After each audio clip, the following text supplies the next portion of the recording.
Hello friends, welcome to our YouTube channel. In this video I'm gonna tell you about how you can show this microphone. You can see how to enable voice typing. It is not showing there. You can see at the right side corner how you can enable voice typing. Before watching this video, if you have not subscribed to our YouTube channel, then subscribe to it and like our video.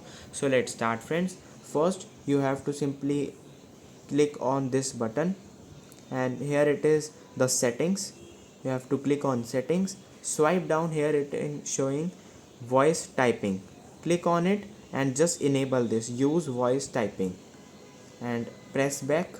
You can see friends, voice typing is enabled successfully.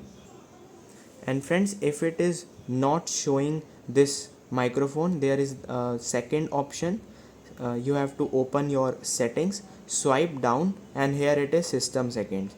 You have to click on system, then here it is keyboard. You can see here it is on screen keyboard. Here you have to enable it, Google voice typing, if it is not enabled. And here you can see, and friends, you have to enable this, and here it is Google board. Then click on it, click on voice typing, and here you can also enable it if it is not showing in the search.